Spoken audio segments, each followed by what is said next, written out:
মৃত্যু এসেই যায়, মৃত্যুর যন্ত্রণা সত্য সত্য শুরু হয়েছে। আজকে সকালবেলা আমি একটা কিতাব পড়ছি, আরবি কিতাব। আরব বিশ্বের একজন বিখ্যাত বর্তমান সময়ের সারা পৃথিবী আলোড়ন সৃষ্টিকারী যে কয়েকজন আরব দেশের আলেম লেখক, এর মধ্যে উনি একজন, ডক্টর আয়েজ আল কারনি। ওনার একটা বই ওয়াজাআত সাকরাতুল মাউতি বিল হক, এই বইটার নাম। কোরআনুল কারীমের একটা আয়াত এটা। আল্লাহ তাআলা বলছে, নিশ্চিত সত্য যে সত্য সত্যই বান্দা মনে রেখো, মৃত্যুর যন্ত্রণা এসেই যাবে, শুরু হয়েই যাবে। যালিকা মা কুনতা মিনহু তাহিদ, আর এই মৃত্যু থেকেই তুমি প্রতিনিয়ত বাঁচতে চেয়েছিলে, পলায়ন করেছিলে, কিন্তু সেই মৃত্যু সত্য সত্য এসেই গেল। তোমার দাদাও মরতে চায় নাই, কিন্তু মরেই গেল। তোমার বাপও কোনোদিন মরতে চায় নাই, কিন্তু তিনি মারাই গেছে। তোমার দাদার বাপও মরতে চায় নাই, তিনি মারাই গেছেন। তোমার ফ্যামিলির যে মানুষগুলো কবরে, এরা কেউই মরতে চায় না, তাদেরও শেষ পর্যন্ত চিকিৎসা করা হয়েছে, চেষ্টা করা হয়েছে। হোমিও, অ্যালোপ্যাথিক, আয়ুর্বেদিক, কবিরাজি, দেশে বিদেশে প্রবাস বহু জায়গায় চিকিৎসা হয়েছে, কিন্তু মৃত্যু একদিন এসেই গেছে। মৃত্যুর যন্ত্রণা একদিন শুরু হয়েই গেছে। এই বিষয়টার উপরে উনি এই কিতাবটা লিখছেন। এত আজীব কথা, এমন আশ্চর্যভাবে লিখছেন, মহব্বতে পাগল করা কথা, পাগল করা মানে হৃদয় অস্থির করে ফেলার মতো। আমি সেই সকালে একবার এটা পড়ছি, কতক্ষণ। আজকে আবার আমার গাড়ি আসছে, রেডি হইতেছে বাসায়, আসরের পরে বিবি আমারে চা দিতেছে, এই সময় আমি আরেকবার পড়ছি, আবার গাড়ি দুইটা এখানে গাড়ি থামা পর্যন্ত এই কিতাবটাই পড়তেছি। ঠিক কইল উনি, কি লিখল, আর ঠিক ওই আয়াতটাই এখন আপনাদের সামনে পড়ছি। এই যেই আয়াত বইয়ের নামটা, সেইটাই আপনাদের সামনে আমি তেলাওয়াত করেছি। এজন্য দোস্ত, জওয়ান কিংবা বৃদ্ধ ছেলেরা, তোমাদেরকেও বলি, তালেবে ইলম তোমাদেরকেও বলি, আমাকেও বলি, এক চিরন্তন বাস্তবতা, এক অনিবার্য সত্য, এক চূড়ান্ত সত্যের নাম মৃত্যু। মৃত্যু, যা থেকে পলায়ন করতে, বেঁচে থাকতে সবাই চেয়েছে, কিন্তু কেউ পারে না, কেউ পারে না। প্রতিটা হাসি, প্রতিটা কান্না, প্রতিটা দুঃখ যন্ত্রণা শেষ পর্যন্ত থামায় দিছে মৃত্যু। ওই কিতাবের মধ্যে একটা আশ্চর্য কথা আছে, সবগুলোই আশ্চর্য। ওই কিতাবে একজন বিশ্ববিখ্যাত ইসলামের ইতিহাসের খলিফা ছিলেন ওমর ইবনে আব্দুল আজিজ রাহমাতুল্লাহ আলাইহি। জগৎ বিখ্যাত ইসলামের ইতিহাসে আল্লাহর নবী সাল্লাল্লাহু আলাইহি সাল্লামের 4 খলিফা, আবু বকর, ওমর, ওসমান, আলী রিদওয়ানুল্লাহি আলাইহিম আজমাইনের পরে, 4 খলিফার পরে পৃথিবীতে সবচেয়ে বেশি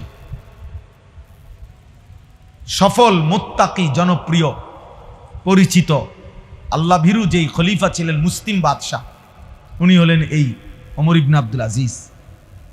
ওনাকে ইসলামের 5ম খলিফা বলা হয়। এলেমে, আমলে, তাকওয়ায়, ফরহেজগারিতে, সর্বগুণে উনি ছিলেন একজন অনন্য, হিম্মতে, সাহসে, সব দিকে ওনার জীবনী অনেক সুন্দর। ওনার রাত দিন, খেলাফতের পূর্বে যখন খলিফা ছিলেন তখন সব সময় উনি শতভাগ তাকওয়ার উপরে ছিলেন, আল্লাহ ভীতির উপরে ছিলেন। তো ওই কিতাবে লিখছে, উনি মাঝে মাঝে কবরস্থানে যাইতেন, আর কবরের দিকে তাকাইয়া তো মৃত্যুকে স্মরণ করতেন আর বলতেন ইয়া মাউতু। শোনেন মনোযোগ দিয়ে, উনি বলতেন ইয়া মাউতু মাযা ফাআলতা বিল আহিব্বা, হে মৃত্যু, হায় তুমি আমার আপনজনদের সাথে কি করলা। মাযা ফাআলতা বিল আহিব্বা, আমার ভালোবাসার প্রিয় মানুষগুলোর সাথে কি করলা তুমি। সবগুলো মানুষকে আমার থেকে নিয়ে গেলা। আইনাল আহবাব, আমার বন্ধুরা কোথায়, আমার সাথীরা কোথায়। এই নিজে নিজে বলতেন আমার ভালোবাসার মানুষগুলো কই।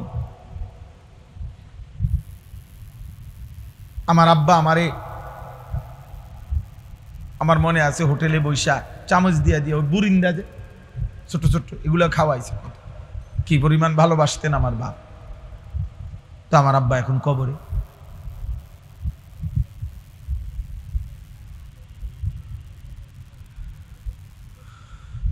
আইনাল আসদিকা, উনি বলতেন আমার বন্ধুরা কোথায়, আমার বন্ধুরা কই। আইনাল জুল্লাস, অর্থ হলো আমি যাদের সাথে বসতাম তারা এখন কই। আইনাস সাম্মার, যাদের সাথে আমি রাত জেগে কথা বলতাম, রাতের পর রাত, আমার সেই দোস্তরা কোথায়। হায় কবর, হায় মৃত্যু, তুমি তাদেরকে কি করেছো বলো। এইভাবে তিনি চিৎকার করতেন আর মৃত্যুকে স্মরণ করতেন। অর্থাৎ বুঝাইতে চাইতেন যে হায় মৃত্যু তো আমার একে একে বহু আপনজনকে কি নিয়ে গেল, আপনজনকে নিয়ে গেল। এজন্য দোস্ত, এটা চিরন্তন বাস্তবতা। এই সমস্ত নসিহত, এই ওয়াজ, এই উপদেশ, এই মাহফিল, শত শত হাজার হাজার ওলামায়ে কেরামের এই সমস্ত কথাবার্তা, চোখের পানি, আল্লাহ ওলিদের প্রিয় বান্দাদের, সব কিছুর মূলে মৃত্যুর প্রস্তুতি, আখিরাতের প্রস্তুতি, মৃত্যু পরবর্তী জিন্দেগির প্রস্তুতি। দুনিয়া এমন এক জায়গা ভাইয়া, তেমন কোনো প্রস্তুতি না নিলেও দুনিয়া পার হয়ে যায়, চলে যায়, রিজিক মিলে যায়। পঙ্গু, প্যারালাইজড, অন্ধ, বোবা, বধির, অসল, অক্ষম, উপার্জনহীন, সকলেই কোনো না কোনো ভাবে রিজিক মিলে যায়, রিজিক মিলে যায়। আমি এক জায়গায় বাংলাদেশে একটি জেলায় একজন ভাইরে দেখছি, ওনার একটা ছেলে আছে, বাচ্চাটা সোজা হইয়া বসতে পারে না, কোলে করে রাখে। বাচ্চাটা এত বড় ছিল, যখন দেখাইছিল আমার, বাচ্চাটা ঠিক এত বড়, বাচ্চার মাথাটা এত বড়, বাচ্চার স্বাভাবিক শরীরের অংশের চাইতে মাথা 3 গুণ ভারী, এত বড়। আজকে প্রায় 6 বছর পরে আমি আবারও ওনারে জিগাইছি আপনার বাচ্চাটার কি অবস্থা। হুজুর এই আগের মতোই, বাচ্চাটা এখনো বাইচা আছে, শরীরটা ছোট, মাথাটা অনেক বড়। কিছুদিন পর পর মাথার থেকে কি যেন পানি বের করতে হয়, অনেক টাকা চিকিৎসায় খরচ হয়, সামান্য উপার্জন করে। কিন্তু প্রত্যেক মজলিসে বয়ানে ওলামাদের কাছে যায়, আসা যাওয়া করে। তার সংসারে কি পরিমাণ পেরেশান। কিন্তু আমার প্রশ্ন হলো, সেই অক্ষম বাচ্চাটারও রিজিক মিলে যায়। তো দুনিয়া তো দোস্ত কোনো না কোনো ভাবে মিলেই যায়, মিলেই যায়। যে মানুষ কোনোদিন পৃথিবীর কোনো কিছু চোখে দেখে নাই, ওই সেই অন্ধ লোকটাও কোনো না কোনো ভাবে খায়, খায় না? কি বলেন? তাহলে আখিরাতের প্রস্তুতি, মৃত্যুর প্রস্তুতি, পরকালের প্রস্তুতি, নওজোয়ান বাবারা, এটা মূল পরিস্থিতি, মূল ফিকির। আল্লাহর নবী সাল্লাল্লাহু আলাইহি ওয়াসাল্লাম বলছেন, আকসিরু যিকরা হাদিমিল লাযযাত, আমার উম্মত ওই জিনিস বেশি বেশি স্মরণ করো যা তোমার সমস্ত স্বাদ, মজা, আনন্দ সব মিটায় দিবে। ওই মৃত্যুকে বেশি বেশি স্মরণ করো। মৃত্যু একদিন আসবে যা তোমার জিহ্বার সব স্বাদ বন্ধ করে দিবে। আর গরুর গোশতের স্বাদ আলাদা, মুরগির গোশতের স্বাদ আলাদা, রুই মাছের স্বাদ আলাদা, ইলিশ মাছের স্বাদ আলাদা। এক এক শাকের, এক এক তরকারির এক এক স্বাদ।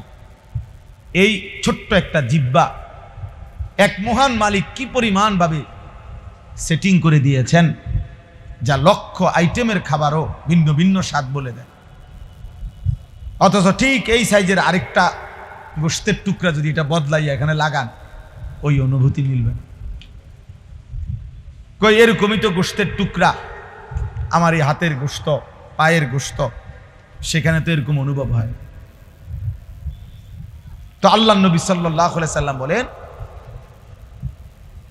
সব স্বাদ, সব আনন্দ, সব মজা একদিন মিটিয়ে দেবে, নিশ্চিহ্ন করে দেবে, স্তব্ধ করে দিবে যেই জিনিস, তার নাম মৃত্যু।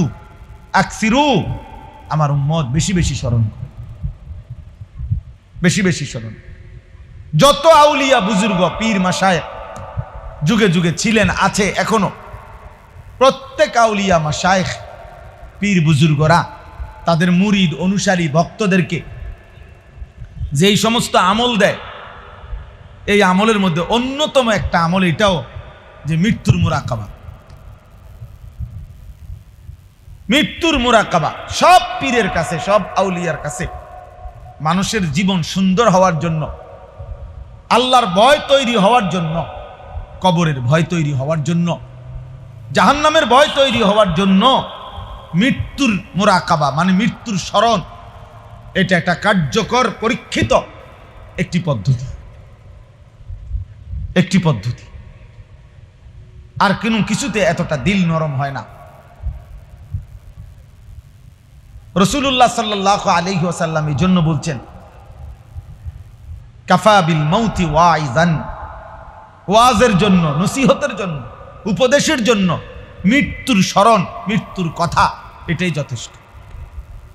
আর লাগবে না। মৃত্যুর স্মরণ করা, মৃত্যুর কথা মনে করিয়ে দেওয়া, এটাই ওয়াজের জন্য যথেষ্ট, যথেষ্ট। তো এই জন্য বললাম,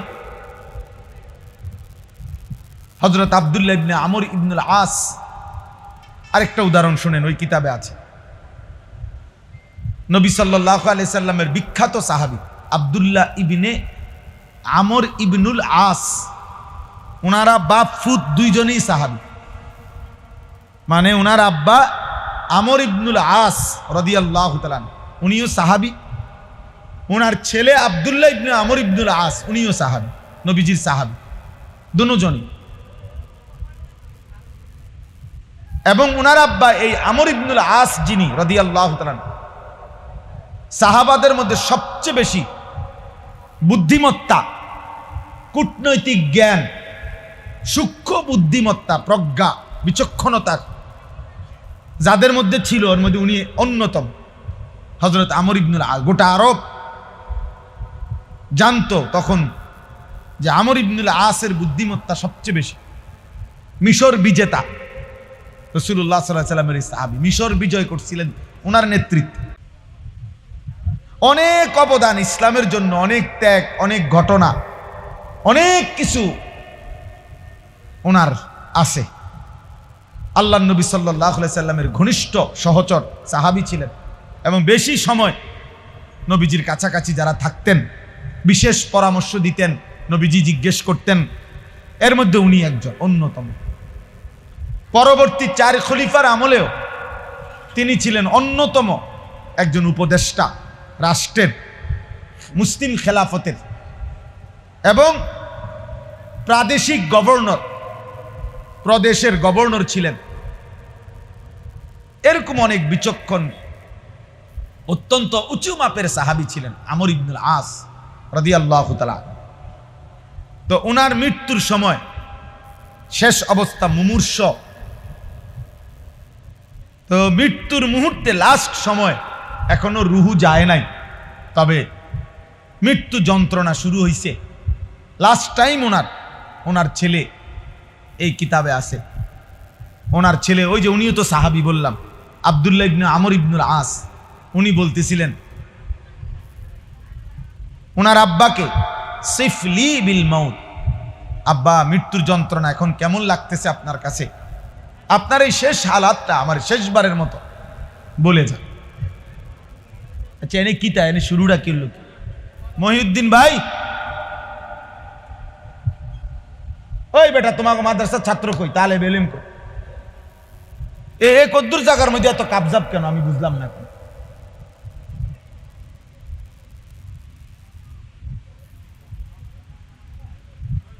আশ্চর্য কথা তো, এখানে তো এটা তো কোনো স্টেশন না, এটা বিজরা বাজার, এনেনি বিজরা বাজার তো হেনে না। হযরত আব্দুল্লাহ ইবনে আমর ইবনুল আস বলতেছেন, আব্বা এই শেষ মুহূর্তে মৃত্যুর অবস্থা, যন্ত্রণা, সাকারাতুল মউত, আরবিতে কোরআনের ভাষায় মৃত্যু যন্ত্রণাকে বলে সাকরাতুল মউত। এইটাই আছে এই আয়াত, আমি শোনাবো আপনাদেরকে। ওয়াজাআত সাকরাতুল মউত, এই শব্দটার নাম কি বলেন? সাকরাতুল মউত, মৃত্যুর যন্ত্রণা। প্রত্যেক মানুষের, একেবারে আল্লাহর সৃষ্টির সমস্ত ইনসানের মৃত্যু যন্ত্রণা হবে। একেবারে তিনি যদি সর্বশ্রেষ্ঠ আউলিয়া হয়, সাইয়্যিদুল আউলিয়া, সাকরাতুল মউত উনারও হবে। আবার সবচেয়ে বড় পাপী উনারও হবে। আমাদের প্রিয় নবী সাল্লাল্লাহু আলাইহি সাল্লাম, উনারও সাকরাতুল মউত, এই মৃত্যুর যন্ত্রণা হয়েছে। কিন্তু ওই যে বলে কারো কাছে ঝাল মজাদার, যদিও ঝাল খাইতেছে কিন্তু চোখ দিয়া পানি পড়ে, কিন্তু হে আরো খায়। তাহলে কিন্তু ঝাল তো লাগতেছে, ঠিক কথা বুঝেন নাই? ঝাল লাগতেছে এটা ঠিক, কিন্তু ভর্তাইটা এর কাছে এত মজা লাগতেছে যে চোখ দিয়া পানি পড়ে, কিন্তু হেঁটে এখনো খায়, এরকম আর কেউ তো ঝাল দেখেই না না না না ঝাল ঝাল ঝাল ঝাল, তার কাছেও ঝাল ঝালেই। আর যে খুব মজা করে খাচ্ছে পাচ্ছে, তার কাছেও কি লাগতেছে? তাহলে সাকরাতুল মউত, মৃত্যু যন্ত্রণা হবেই হবে। সাইয়্যিদুর রাসূল আমাদের নবী সাল্লাল্লাহু আলাইহি সাল্লামেরও সাকরাতুল মউত হয়েছে, বিশুদ্ধ হাদিস, একেবারে বুখারী থেকে সব হাদিস আছে। তো ওনার আব্বা যখন এটা বললেন, উনি ওনার আব্বাকে, আব্বা আপনার এই মুহূর্তে শেষ অবস্থায় আপনার মৃত্যুর হালাত কেমন হচ্ছে? এই তখন তিনি বলছেন, আশ্চর্য উদাহরণ দিছে, ইয়া বুনাইয়া, হে আমার প্রিয় সন্তান, কাআন্না জিবালাদ দুনিয়া আলা সাদরি ওয়া ইন্নী আতানাফাসু মিন সাকবিল ইবরা। উনি বলতেছেন, হে আমার প্রিয় সন্তান, আমার মনে হচ্ছে বাবা, এই গোটা পৃথিবীতে দুনিয়াতে যত পাহাড় আছে, আল্লাহর সৃষ্টির যত পাহাড়, সবগুলো পাহাড় যেন একসাথে আমার বুকে চাপ দিয়ে রাখছে। কাআন্না জিবালাদ দুনিয়া আলা সাদরি, যেন দুনিয়ার সব পাহাড় আমার বুকে চাপ দিয়ে ফেলছে, চাপ দিয়ে ফেলছে। আর শুনেন, এরপরে তিনি বললেন, হে প্রিয় সন্তান, এই অবস্থায় আমি যেন ওয়া ইন্নী আতানাফাসু মিন সাকবিল ইবরা, একটা সুইয়ের ছিদ্র, সুইয়ের ছিদ্র পর্যন্ত না, সুইয়ের ছিদ্র কেন এত বড়? তাহলে একটি সুইয়ের ছিদ্র দিয়ে যেতটুকু জায়গা, আমি যেন এই এতটুকু জায়গায় নিঃশ্বাস নিতেছি। পৃথিবীর সবগুলো পাহাড় যেন আমার বুকে চাপ দিয়ে রাখছে, আর আমি যেন নিঃশ্বাস নিতেছি সুইয়ের ছিদ্র দিয়ে একদ্দু। হায়, উদাহরণ দিছে কেমন! অথচ তিনি জগৎ বিখ্যাত সাহাবী, জগৎ বিখ্যাত সাহাবী তিনি। এজন্য বাপ, এইমাত্র যেটা বললাম, আল্লাহ নবী সাল্লাল্লাহু আলাইহি সাল্লাম তিনি পরিষ্কার হাদিসে আছে, নবী সাল্লাল্লাহু আলাইহি সাল্লামেরও মৃত্যুর পূর্ব মুহূর্তে আল্লাহ নবীর যখন এই সাকরাতুল মাউত মৃত্যু যন্ত্রণা শুরু হয়েছে, নবী সাল্লাল্লাহু আলাইহি সাল্লামের চেহারা মোবারক, কপাল মোবারক ঘামে ভিজে গেছে। আল্লাহ নবী সাল্লাল্লাহু আলাইহি সাল্লামের পাশে ছোট্ট পাত্রে আম্মা জান আয়েশা রাদিয়াল্লাহু তাআলা আনহা নবীজির বিবি এক পাত্র ছোট্ট মনে করেন একটা বাটিতে পানি দিছেন। নবী সাল্লাল্লাহু আলাইহি সাল্লাম বারবার নিজের হাত মোবারক আঙ্গুল ভিজাইতেছিলেন পাত্রে আর চেহারা মোবারক মুছতেছিলেন, এই ঘাম মুছতেছিলেন ওই পানি দিয়ে দিয়া। আর নবীজি তখন পড়তেছিলেন আল্লাহুম্মা আইন্নি আলা সাকারাতিল মাউত, আয় মাওলা আপনার এই বন্ধুর মৃত্যু যন্ত্রণার এই মুহূর্তে আমারে আপনি সাহায্য করেন, সাহায্য করেন। আল্লাহুম্মা হাওয়িন আলাইয়া সাকারাতিল মাউত, এরপরে শব্দ বলছি এটা, আয় আল্লাহ আপনার বন্ধুর মৃত্যু যন্ত্রণা সহজ করে দেন। সহজ তো অবশ্যই, তিনি বন্ধু, তিনি মাহবুব, তিনি হাবিব। তাহলে ধারণা করলেই তো বুঝবে যে পৃথিবীর সবচেয়ে সহজ সবচেয়ে হালকা যন্ত্রণাই তো হবে বন্ধুরটা। কথা বোঝেন নাই? নবী সাল্লাল্লাহু আলাইহি সাল্লামের মৃত্যু যন্ত্রণাটাই তো হবে সবচেয়ে সহজ, সবচেয়ে হালকা। এটাই তো যুক্তির কথা, স্বাভাবিক কথা। সেটার অবস্থায় যদি বন্ধুর এই অবস্থা হয়, এরপরে হাদিসে আছে, এরপরে শব্দ নবীজি বলতেছিলেন লা ইলাহা ইল্লাল্লাহ ইন্না লিল মাউতি সাকারাত, আল্লাহ আপনি ছাড়া আর কোনো ইলাহ নাই, হায় মৃত্যুর যন্ত্রণা বড় কঠিন। নবীজি বল ইন্না লিল মাউতি সাকারাত, মৃত্যু যন্ত্রণা বড় কঠিন, বড় কঠিন। এই জন্য দেখেন খুদ রাসূল সাল্লাল্লাহু আলাইহি ওয়াসাল্লাম সরদার দু আলম নবী সাল্লাল্লাহু আলাইহি সাল্লাম, বন্ধু আমার, তিনি পর্যন্ত উম্মতকে শিখাবার জন্য মৃত্যু যন্ত্রণার এই হালাতটা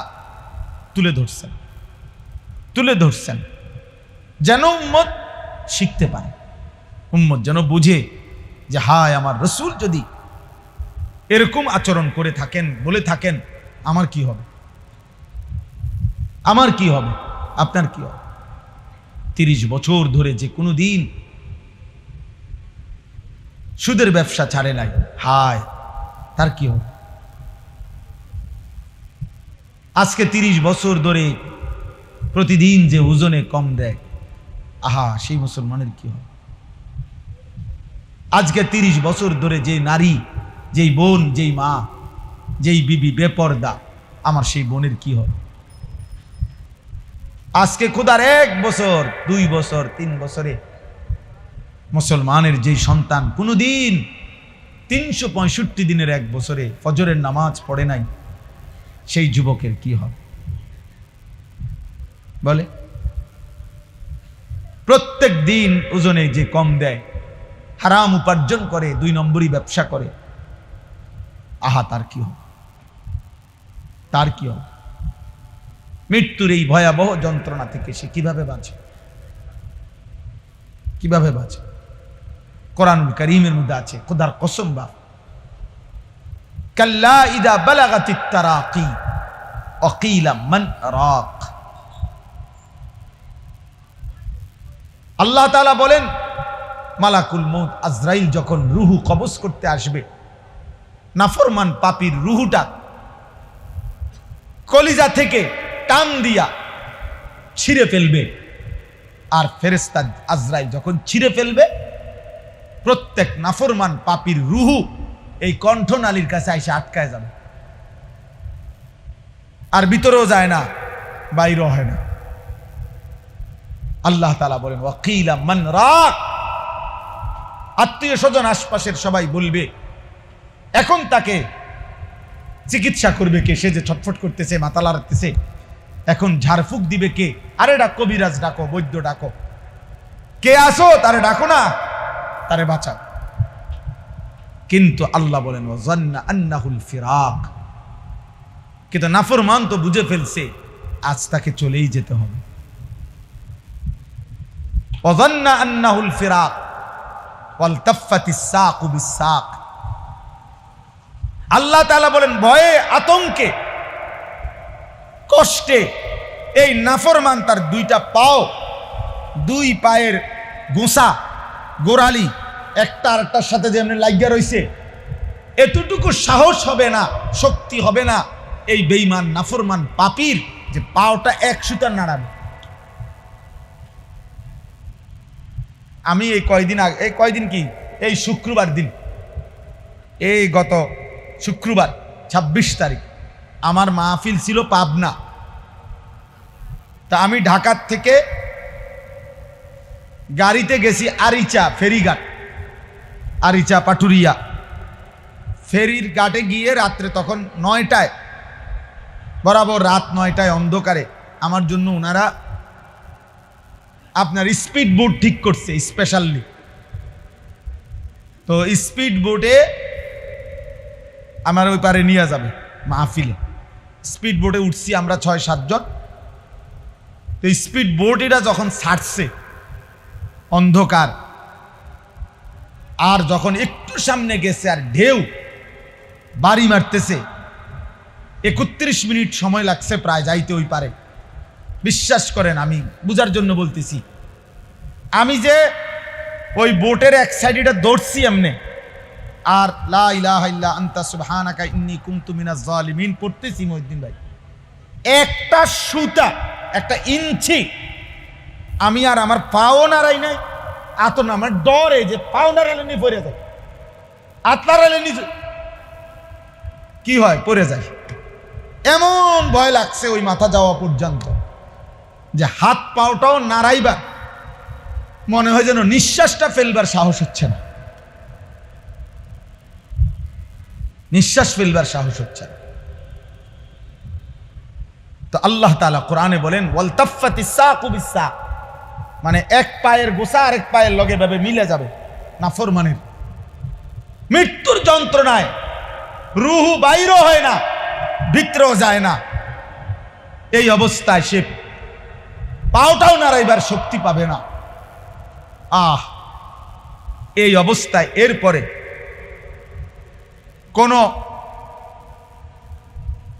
কাগজ অথবা আরো উদাহরণ দিছে, মনে করেন কোন শিকের মধ্যে, শিক কাবাব খাইছেন যারা, শিকের মধ্যে গোশত আস্তে আস্তে একটু একটু করে দিয়া এরপরে আগুনে পোড়াইলে শিক কাবাব হয়। এই শিক কাবাবের কাবাব যেমনি টাইনা টাইনা খোলে, সিরা সিরা খোলে শিক থেকে, তো কিতাবের মধ্যে আছে মালাকুল মউত আজরাইল ওই নাফরমানের রুহুটা এইভাবে টাইনা টাইনা ছিঁড়া ছিঁড়া তার এই রুহুটা এখান থেকে বের করে।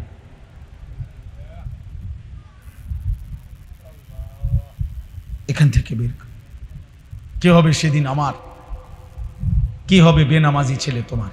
হ্যাঁ উঠাও, এই অপদার্থ ছবি উঠাও, তোমার বাপ চাচার 14 গোষ্ঠীর ছবি উঠাও, তোমার মুরব্বীরা এখানে বসা আছে তাদের ছবি উঠাও। জীবন একটাই, মোবাইল, আর কোনো কিছু না, আর কিছু নাই। এই কিশোর যুবক ছেলেদের বর্তমান হালাত হইল, যার একটা মোবাইল আছে, যার একটা মোটরসাইকেল আছে, যার একটা হারাম নষ্ট চরিত্রহীন কোনো মেয়ের সাথে সম্পর্ক আছে, কিছু অসৎ সমবয়সী বন্ধু আছে, আড্ডা দইনা, খালাস এই 4টা জিনিস আছে, সে 7টা মহাদেশের বাদশা। আমিন। সে বাংলাদেশের না, সে হলো গোটা পৃথিবীর বাদশা। তার মোটরসাইকেল চালানি দেখলে আপনি বুঝবেন হেতে বাদশা। তার পূর্বপুরুষে ছিলেন নবাব সিরাজউদ্দৌলা, তে বাদশাহ আকবরের নাতি। ব্যবসা দেখলেই বুঝো সে 7 মহাদেশের মালিক। তার চুলের পেখম দেখলে মনে হয় যেন তার আব্বা জাতিসংঘের মহাসচিব, তে আমেরিকার প্রেসিডেন্ট তার বাপ। তার চলাফেরা দেখলে মনে হয় অথচ বাবার একটা একটা টাকার জন্য তার বাপের হয়তো ঘাম অঝরে পড়তেছে, অঝরে পড়তেছে। আমি নিজ চোখে দেখছি একদিন, এই কয়দিন আগে, সিমেন্টের বস্তা নামাইতেছে। আমার এই স্মৃতিটা কতবার যে আমার মনে হয়েছে। এটা একটা লোকরে দেখলাম ট্রাকের থেকে সিমেন্টের বস্তা নামাইয়া থুইতে আছে গোডাউনে। আমি অনেকক্ষণ তাকাইয়াছিলাম। বিশ্বাস করেন, লোকটা একটা একটা বস্তা সিমেন্ট কাঁধে নেয়, পিঠটা এরকম বাঁকা হয়ে যাইতেছে। আর এটা যখন রাখে, ছোট্ট একটা গামছা দিয়া বারবার এই ঘামগুলো মুছতেছে। কি পরিমাণ ঘাম তার শরীর, চেহারা, কপাল, গেঞ্জিটা, লুঙ্গিটা মনে যেন পানিতে ভাইসা গেছে, ভিজা গেছে। এইভাবে একটা একটা বস্তা সিমেন্ট। তো মনে করেন এক বস্তা সিমেন্ট ওইখানে রাখলে সর্বোচ্চ 60 টাকা, 5 টাকা, কোথাও 10 টাকা সর্বোচ্চ। আমি খবর নিছি 10 টাকার বেশি নাই, 60 টাকা অ্যাভেলেবেল, 5-7 টাকা। মানে এক এক বস্তায় ওই ওরে দেয় লেবার, যে মিয়া গোডাউনে ফেলা রাখে নিয়া। এই বেচারা যদি 50টা বস্তা সিমেন্টের বস্তা রাখে, চিন্তা করে দেখেন তো, তাকে 50 বার কোমরটা বাঁকা করতে হয় নাই? কথা বলেন না? 50 কেজি বস্তা নিতে সম্ভব এমনে? 50টা বার তাকে কোমরটা বাঁকা করতে হয়েছে। মহিউদ্দিন ভাই, এনে কি কোনো দোকান বসছেন? এনে কি সমস্যাটা কি আমি এটা বুঝি না। এনে একটা ছেলে দাঁড় করান, আপনাদের মাদ্রাসার একজনকে দাঁড় করান, যে ভাই একটু তুমি ফিসে গিয়ে কথা কোন, খেতে নামাই দেন রে কথা কইতে বললা। বারবার এখানেই কথা বলতেছে কেন, আমি এটাই বুঝতেছি না এখন। তাইলে বলেন, মানে একটা হিসাব বললাম, আরই 50 বস্তা সিমেন্টের বস্তা যদি লোকটা নামায়, এক একটা বস্তা 50 কেজির, বারবার তার কোমরটা বাঁকা হইছে, কি পরিমাণ ঘাম তার শরীর থেকে বাইয়া পড়ছে। বিনিময়ে 500 টাকা, 10 টাকা করে ধরলে সেখান থেকে বেচারা হয়তো 500 টাকার একটা নোট দিছে তারে, এটা বাঙ্গাইয়া 200টা টাকা হয়তো আপন ছেলের হাতে তুলে দিছে বাপ, তার হয়তো খরচ। তো এই 200টা টাকার মধ্যে এই বাবার কি পরিমাণ ঘাম মিশে আছে। কিন্তু নাফরমান সন্তান নামের এই জানোয়ার এই 200 টাকা মোবাইলে ঢুকাইয়া সারা রাত উলঙ্গ ছবি দেখতেছে। এটা মানুষের বাচ্চা? এটা মানুষ না জানোয়ার? আপনার কি মনে হয়? বলেন না কেন? এটা মানুষ না জানোয়ার? এই একটি টাকার পিছনে তোর বাবার কি পরিমাণ ঘাম ঝরছে। তুই কামটা করলি কি? তুই কামটা করলি কি? তুমি মহিলা, তুমি জানো না তোমার স্বামী আজকে 12 বছর বিদেশে, একটা একটা টাকা, একটা একটা রিয়াল জমাইবার জন্য তাকে কি পরিমাণ ঘাম জড়াইতেছে।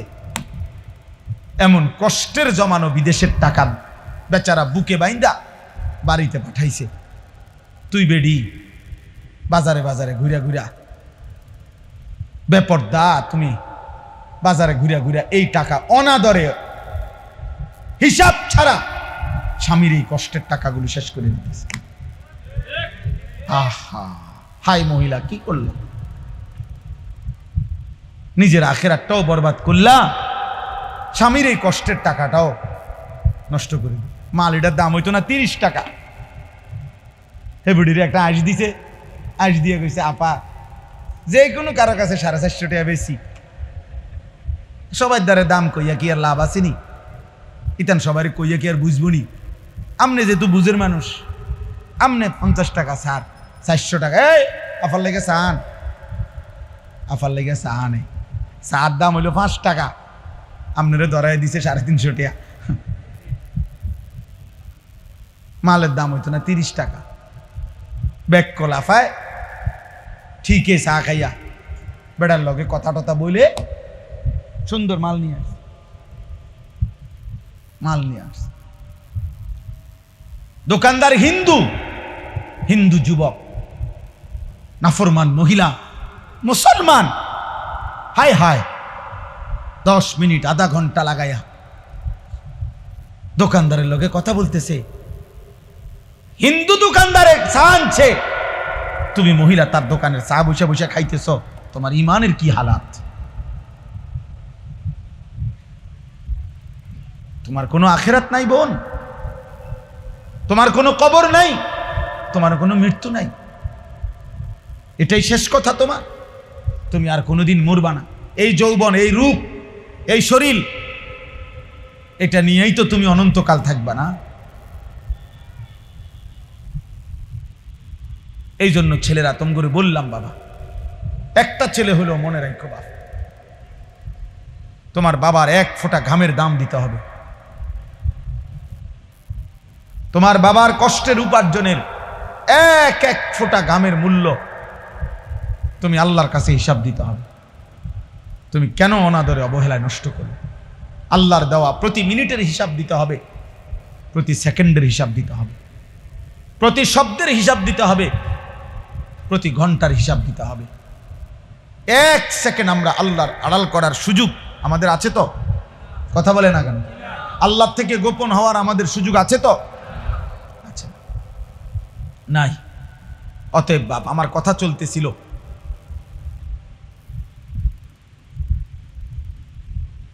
মৃত্যুর কথা বলিয়া, মৃত্যুর স্মরণ, মৃত্যুর যন্ত্রণা, সাকরাতুল মাউত, এটা বড় বেশি ভয়ানক। আর এটা যদি এমন হইতো যে এমন যে ভাই আমার লোক আছে, আমার অসুবিধা হইতো না, আমি সরকারি দলের লগে আমার সম্পর্ক, হ্যাঁ আমার ক্ষমতা আছে, আমার টাকা আছে, আমি বাঁচার ব্যবস্থা আছে, এমন ব্যবস্থা কারো কাছে আছে? মৃত্যু ধনী আর গরিবকে বরাবর করে দিবে, মৃত্যু সুখী আর দুঃখীকে বরাবর করে দিবে, মৃত্যু আনন্দ এবং বেদনাকে সমান করে দিবে, মৃত্যু অট্টালিকা আর কুড়ে ঘরের মানুষকে কি করে দিবে? সমান, সমান করে দিবে, সমান করে দিবে, সমান করে দিবে। ওই কিতাবে লিখছে যে ওমর ইবনে আব্দুল আজিজ যখন বলছে, হায় আমার বন্ধুদেরকে কি করেছ, আমার দোস্তদেরকে কি করেছ, আমি যাদের সাথে রাতের পর রাত গল্প করতাম, আমার সেই বন্ধুদেরকে তুমি কই নিছ হে মৃত্যু? তো লিখছে, মৃত্যু যেন ওনাকে বলতেছে ফিরাইয়া, কবর যেন ওনাকে ফিরাইয়া বলতেছে, ওমর ইবনে আব্দুল আজিজ শোনো, আমি তোমার বন্ধুর চোখ তার শরীর থেকে খুলে ফেলছি, আমি তার হাতের কোনোই তার দেহ থেকে আলাদা করে ফেলছি, আমি তার পাও তার শরীর থেকে আলাদা করে ফেলছি, আমি তার গোশত তার হাড্ডি থেকে আলাদা করে ফেলছি, আমি তার দেহকে রেজা রেজা করে এই মাটির সাথে মিশাই দিই। যদি কারো দিল থাকে তো সে বুঝবে, কবর তাকে এটাই বলবে যে বন্ধুকে কবরে রাইখা 6 মাস পরে 9 মাস পরে আইসো একদিন, দেখবা তোমার বন্ধুর কোনো চিহ্ন নাই, তোমার আপন জনের কোনো চিহ্ন নাই, তোমার স্বজনের কোনো চিহ্ন নাই। আমি সব রেজা রেজা করে দিছি, সব ছিন্ন ভিন্ন করে দিছি। অতএব ভাই আমার, বন্ধু আমার, দোস্ত আমার, আজকে আমার এটাই কথা, মৌতের স্মরণ করেন, চারিদিকের মৃত্যু দেখেন, প্রতিদিন মানুষের জানাজা, কবরস্থান, লাশ, মৃত্যু দেখেন। আর যদি এই মৃত্যু দেখে, জানাজা দেখে, কবরস্থান দেখেও এই চলে এই বেরো বেটা, থেকে বেটা বাইরো বেটা, ফালতু কোথাকার। তুমি বলো না ভাই, আপনারা দেখেন না, ওরে ও কেন মোবাইল খুললো আবার? এতবার বলার পরে তুমি এই রঙেই তো তোমার জীবন যাবে, ঠিক না? পৃথিবীতে তোমার উপরে, তোমার ফ্যামিলির উপরে কোনোদিন আর আযাব গজব আসবে না, কারণ তুমি যে সারা রাত নারী দেখো, ছবি দেখো, উলঙ্গ দৃশ্য দেখো, 1 ওয়াক্ত নামাজ পড়ো না, আল্লাহ নাই, হালাল হারাম বলতে কিছু নাই, এই অবস্থাতেই তো আমাদের জীবনের সুখ শান্তি নিরাপত্তা মিলবে তো? তাহলে আমাদের ছেলেরা কি করছে? আমাদের বাবারা কিসের পিছনে শেষ করে দিতেছে হায়াত? কিসের পিছনে দাঁড়ায় রয়েছে বুড়া মিয়া সিয়াত দিয়া, এই ইট গাঁথে বিল্ডিং এর হেবড়া বইয়া রয়েছে। কোনো একটা ইটের মধ্যে নি কোনো বালু কম হয়, সিমেন্ট নি কোনো কম। বিল্ডিং হইতে হবে শতভাগ মজবুত। ফার্নিচার বানায় উনি তাকায় আছে, ফার্নিচারের বার্নিশ করে, এবার সারা দিন জাগাত বইয়া রয়েছে যাতে করে বার্নিশ দুর্বল না হয়। কারণ এটা সোফা, সোফার এত দাম, ইটের গাঁথনির এত দাম। আর ওনার ছেলে আজকে 365 দিনে কোনো দিন ফজরের নামাজ পড়ে না। বাপ নামের এই মানুষটার চোখে এক ফোঁটা পানিও না।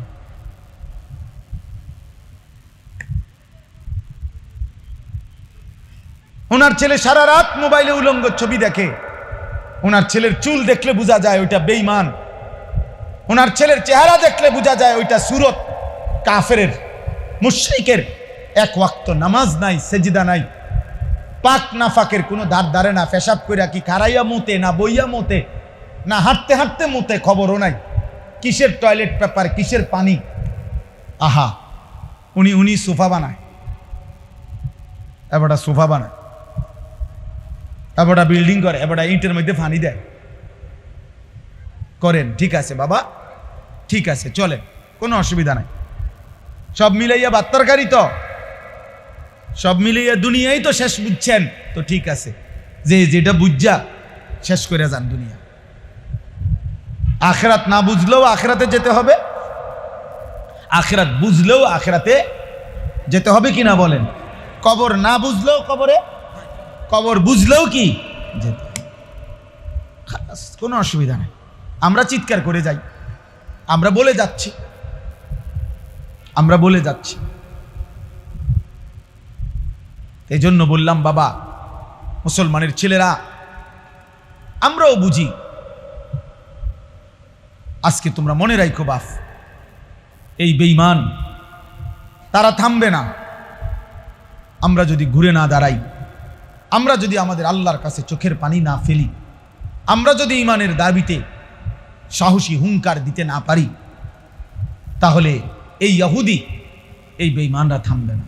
সে পরিষ্কার ঘোষণা দিছে, ইসরায়েলের প্রধানমন্ত্রী নেতানিয়াহু পরিষ্কার বলছে যে পৃথিবী, এই কয়দিন আগে বলছে, পৃথিবীতে যার কাছে একটি বড় মোবাইল আছে, স্মার্ট মোবাইল মানে বড় মোবাইলেরই, সে পরিষ্কার বলছে, মনে রাখবেন তার কাছেই আমাদের ইসরায়েলের একটি টুকরা আছে। আপনি আমাদের সদস্য, আমাদের অংশ। বুঝছেন হিসাব? হ্যাঁ, ডাইরেক্ট তার ঘোষণা, এটা বক্তব্য দিতে সে, যার কাছেই একটি বড় মোবাইল আছে।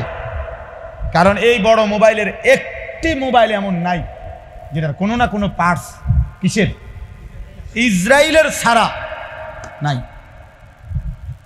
অন্যান্য দেশেরও পার্টস আছে, কিন্তু ইসরায়েলের পার্টস এখানে আছেই আছে। সে বলছে সে আমাদেরই সদস্য, আমাদের একটা টুকরা হলো আছে। তাহলে পৃথিবীতে বড় মোবাইল ছাড়া বেওকুফ, এরম ছোট এই পিচ্ছি মোবাইল, এরম আমগো মতো বলদ একবারে অল্প আছে, এরম বেকুব আরো আছে। এই আমরা অল্প কয়েকজন এরম, আর এই সামান্য, আমি তো এটাই কইলাম, আরো আছে আমরা অল্প, মানে এরম বেকুব কম, যে এখনো এই যুগে এই শুধু মোবাইল ব্যবহার করে। অল্প কয়েকজন বলদ থাকতে পারে, বাকি সব চালাকরা সবাই 24 ঘন্টা স্মার্ট মোবাইল ব্যবহার। উনি মানুষও স্মার্ট, মোবাইলও স্মার্ট। ওরা মানুষও ব্যাক কল, এই জন্য আমার মোবাইলও ব্যাক। আমরা মানুষও আকামলা, এই জন্য মোবাইলও আকামলা। আল্লাহ আমাদেরকে হেফাজত করেন। দোস্ত, বেঈমান আমাদেরকে ছাড়বে না, বেঈমান আমাদেরকে ছাড়বে না। ইচ্ছায় হোক অনিচ্ছায় হোক, বেঈমানের ষড়যন্ত্রের মুখোমুখি, জুলুমের মুখোমুখি আমরা হতেই হবে। আর সেক্ষেত্রে যদি আমরা আমাদের প্রস্তুতি, ইমান, আমল, আমাদের মালিকের সাথে আমাদের সম্পর্ক না থাকে, আহা, আপনি চিন্তা করে দেখেন মাকসুদ ভাই, ওদের তো দুনিয়াবি অস্ত্র ক্ষমতা অনেক আছে, আমাদের ওই পরিমাণ দুনিয়াবি অস্ত্র ক্ষমতাও নাই, আছে? কথা বলেন না? আবার আজকে 10 বছর ধরে আমগো রবের সাথেও আমাদের মনে করেন অনেকের সম্পর্ক নাই। তাহলে আমরা নামাজও পড়ি না, হালাল হারামও মানি না, পাক নাফাকও মানি না, আমাদের ছেলেও নামাজ পড়ে না, মেয়েও পর্দা করে না, স্ত্রীও পর্দা করে না, আমরা ব্যবসাও করি সুদে কিস্তিতে, প্রতিদিন আমরা ইচ্ছা করে হাসতে হাসতে ওজনে কম দেই। তাহলে আমাদের আল্লাহর সাথেও আমাদের সম্পর্ক নাই, আমাদের দুনিয়াবি ওই পরিমাণ কাফের বেঈমানদের অস্ত্র ক্ষমতা প্রভাব প্রতিপত্তিও এখানে নাই। তা আমরা আছি কি আর? তা আমাদের চাইতে দুর্ভাগাকে। আজ যদি এতটুকু হইতো যে তাদের নিচে জমিনে তাদের অস্ত্র আছে, আমাদের উপরে আমাদের আল্লাহর সাথে আমাদের গভীর রাত গভীরের তাহাজ্জুদের সেজদার চোখের পানির সম্পর্ক আছে, তাইলো রবের ফয়সালা এটা, মোমেন আমার সাথে থাইকো, আমি আল্লাহ মোমেনের বিজয়ের ওয়াদা দিলাম। ওয়াকানা হাক্কান আলাইনা নাসরুল মুমিনিন। রব্বুল আলামিন বলে, ঈমান যদি পূর্ণ হয় মোমেন, সমস্ত মোমেনকে আমি আল্লাহ সাহায্য করা আমি আল্লাহর হক। আমি ওয়াদা দিলাম, আমি আছি। ওয়াদাল্লাহুল্লাযীনা আমানু ওয়া আমিলুস সালিহাতি লা ইস্তাখলিফান্নাহুম ফিল আরদ ওয়াদাল্লাহুল্লাযীনা আমানু মিনকুম। আল্লাহ বলেন, তোমাদের মধ্য থেকে যারা পূর্ণ ঈমানওয়ালা পূর্ণ আমলওয়ালা হবে, আমি আল্লাহ ওয়াদা দিলাম। ওয়াদাল্লাহ, আল্লাহ বলেন আমার ওয়াদা, আমি ওয়াদা দিলাম বান্দা, পূর্ণ ঈমান পূর্ণ আমল পূর্ণ সেজদা আমারে যদি বুঝিয়ে দাও, লা ইস্তাখলিফান্নাহুম ফিল আরদ, আমি অবশ্যই জমিনের বাদশাহী বুঝায় দেব। বলেন বন্ধু, সাহাবায়ে কেরাম মনে করেন 10,000 সাহাবী নবীর সামনে বসছে, একটা কল্পনা করেন, এরকম নবীজি মনে করেন নসিহত করতে মসজিদে নববীর মিম্বরে বসছে। তো ধরেন নবীজির সামনে ওই মুহূর্তে ইনসাফের সাথে ভাবেন, নবীজির সামনে মনে করেন 10,000 সাহাবী বসা, কয় হাজার? তাহলে 10,000-এর কারণে মনে করেন প্রথমে আছে কেউ, আবার একবারে লাস্টও তো আছে কেউ। মানে আমরা যেমন এনে ভাই আপনারা সামনে, তো ওই ভাইরা যে দাঁড়ায় আছে 2-1 জন, ওনারা পিছনে না, তো তাহলে এভাবে 10,000 মানুষ বসতে গেলে তো সামনেও আছে পিছনেও আছে, ডানেও আছে বামেও আছে। আপনাদের বিবেক কি বলে?